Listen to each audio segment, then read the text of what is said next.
Nijinsky, ele é um grande mito da história da dança. Nascido na Rússia, no final do século XIX, 1890, por aí. E ele criou o que se chama na dança de movimento abstrato. Quer dizer, o movimento ele não representa mais o personagem, ele representa-se a si mesmo. E isso é muito interessante. Então, o Nijinsky ele foi muito além, ele foi um grande dançarino e foi um grande coreógrafo. Portanto, ele foi e continuará sendo, até hoje, e para o futuro, um grande artista. Quando a gente fala do livro de artista, a gente está falando aí de um campo muito vasto, muito amplo, de possibilidades, né? A gente fala do livro enquanto obra de arte, de uma obra de arte em forma de livro, mas isso é infinito em possibilidades, em definições e muitas vezes até polêmico por isso, né? Gera muitas discussões conceituais. Quando a gente fala dessas duas edições especificamente, a gente está nesses livros respeitando uma tradição do livro. Por exemplo, ele tem a folha de guarda, falsa folha de rosto,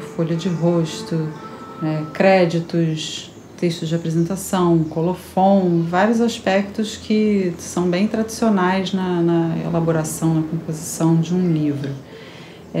E ao mesmo tempo tem rupturas também, né? Tanto no trabalho de impressão das imagens, dos materiais e a encadernação, por exemplo, ela não tem autor e título na capa desse livro, né? Que a intenção é chamar a atenção para outro tipo de discurso, que é uma coisa sempre interessante da gente trabalhar na arte, né? A gente tem uma tradição a ser respeitada, mas a gente também sempre quer experimentar o novo, né? E poder propor isso também ao leitor. O primeiro projeto chama-se Václav Nijinsky Soul.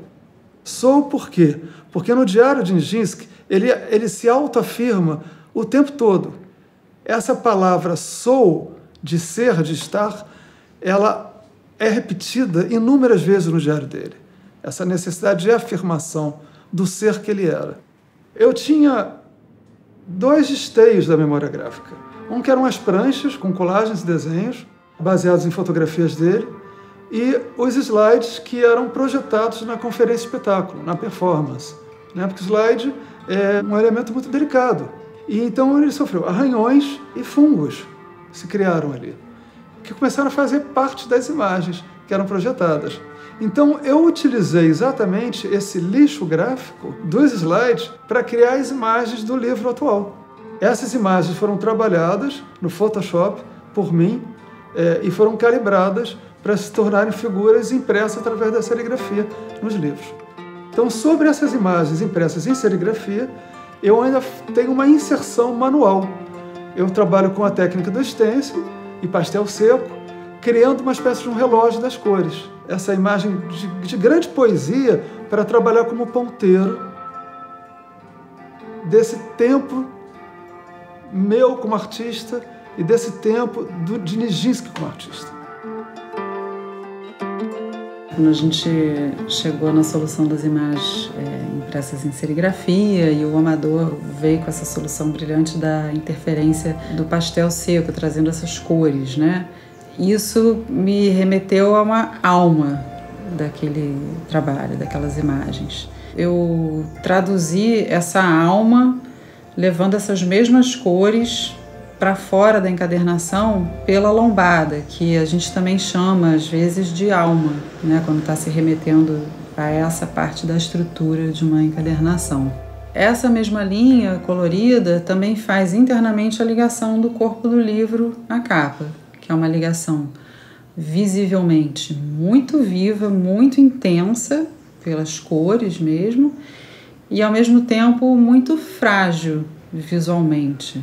Várias coisas são pensadas nesse trabalho para que o livro possa se expandir em movimento. É um livro que também pode dançar, assim como a nossa fonte de inspiração, que é o Nijinsky, né? A concertina tem essa questão da delicadeza visual, ela é bem articulada, ela é funcional para você folhear o livro. Essa especificamente do Soul, ela é uma concertina livre que permite que o livro possa se expandir no mesmo círculo que a gente vê ao longo do trabalho inteiro. Numa segunda instância, eu criei um segundo livro de artista. Nijinsky, imagens. Uma interdependência entre o personagem e as imagens. Quer dizer, existe uma relação de liberdade. Você tem Nijinsky de um lado e imagem do outro, com 2 pontos no centro, criando uma relação de liberdade entre as duas imagens. Nijinsky e as próprias imagens que eu gerei sobre ele. Os 2 pontos, eles já foram materializados na capa, né? Que o Amador chama de olhinhos. Aquilo foi pensado a partir desses 2 pontos do título.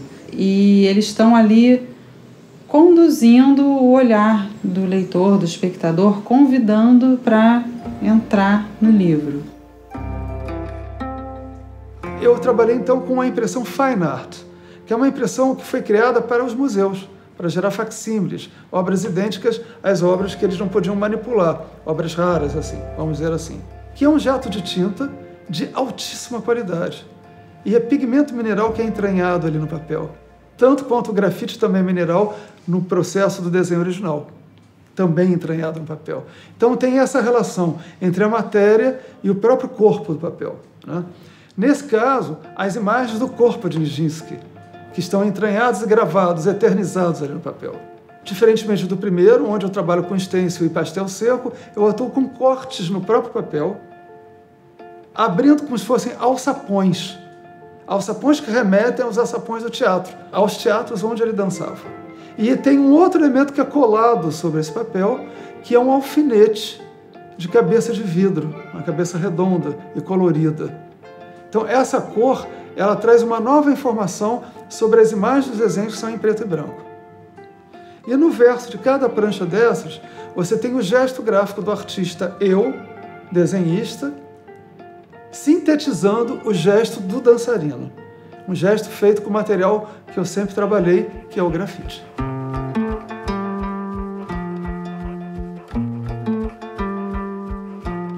O bailarino, ele ensaia repetidas e repetidas vezes, mas nessa repetição ele está o tempo todo se aprimorando e evoluindo, enfim, isso acho que em qualquer processo, né? Para chegar naquele ideal que só existe lá na cabeça do artista.